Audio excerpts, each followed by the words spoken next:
et bienvenue dans ce nouvel épisode. Aujourd'hui, nous allons vous parler de coopération entre les ressourceries et les artisans.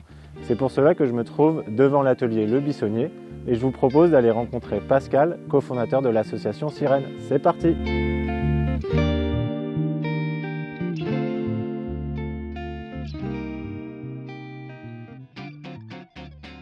Bonjour Pascal.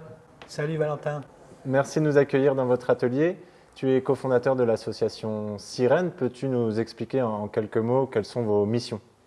Alors Sirène, on travaille, une première brique, c'est la promotion, sensibilisation aux activités de réemploi, le développement d'une filière de réemploi sur le territoire. Le deuxième, c'est on fait de l'expérimentation de chantier, donc c'est-à-dire sur certains chantiers, on voit ce qui est réemployable et ce qui n'est pas, et en fonction de ce qui est réemployable, on essaie de capter ce gisement-là et puis de faire la proposition d'aller sur d'autres chantiers qui sont en capacité de pouvoir accueillir ce type de matériaux qu'on aura repéré. Et puis la troisième, c'est plutôt diagnostic-étude. La quatrième brique autour de la formation, qu'on essaie de développer là plutôt sur le secteur de Coutances, puisqu'il y a un pôle formation du bâtiment assez important. Donc on est en relation avec d'autres structures de formation en complément des 7 vents que sont l'AFPA, le CFA, le GRETA. Et puis un dernier outil qui est quand même assez important, qu'on espère pouvoir être le plus contributif possible, c'est une plateforme numérique pour essayer de rendre lisible un petit peu les demandes et les offres de matériaux en réemploi. Voilà. Si j'ai compris, vous êtes sur un territoire assez diffus. Est-ce que tu peux nous présenter Oui. rapidement les limites de votre En fait, territoire? les limites du territoire, elles sont liées à l'histoire de l'association, sa fondation. Ça donne ce territoire en diagonale entre Coutances, Flers et puis Bayeux, Avranches-Granville, quoi. Ça donne ce circuit-là qui est assez cohérent. On se dit que c'est un circuit qui fait, enfin, on va dire une centaine de kilomètres entre Coutances et Flers. On se dit que pour des échanges de matériaux, au-delà, ça devient plus tout à fait cohérent. Et ensuite, la question du territoire, elle se matérialise aussi par le lien avec les acteurs locaux, quoi. C'est-à-dire que chaque recyclerie, elle est en lien avec sa collectivité, sur des conventions de gestion de déchets ou de réemploi.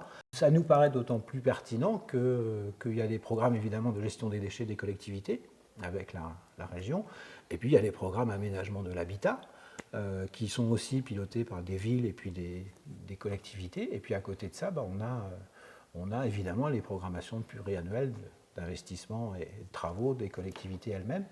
Donc du coup, la partie habitat, c'est le parc qui peut être considéré comme le parc privé, où il y a quantité évidemment de travaux autour de la rénovation énergétique, entre autres, mais en tous les cas, il y a matière à pouvoir connecter des différents types d'acteurs qui travaillent ensemble. Et puis, pour nous, l'acteur central, en fait, finalement, c'est un peu l'objet de notre situation ici et nos travaux avec le CER sur les expérimentations de chantier.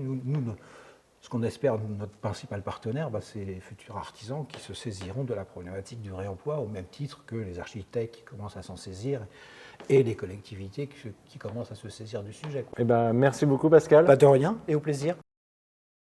Pour la suite de cet épisode, je vous propose d'aller dans le Sud-Manche, à Cuves, rencontrer Johan et Simon, deux autres membres actifs de l'association Sirène. C'est parti!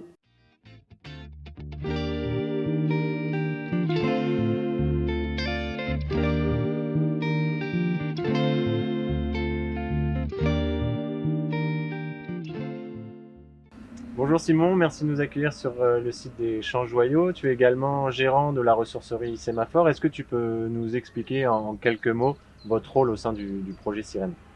Oui, merci Valentin d'être venu sur notre site des Champs Joyaux. Donc oui, nous on est à l'initiative du projet Sirène, puisque en tant qu'acteur du déchet, donc au niveau des Champs Joyaux, on travaille sur le déchet.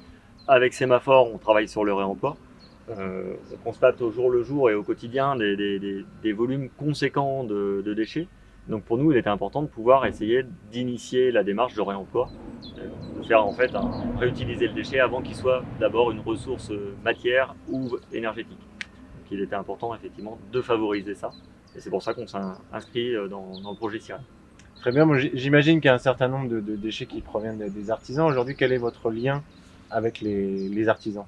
Et notamment les artisans du bâtiment.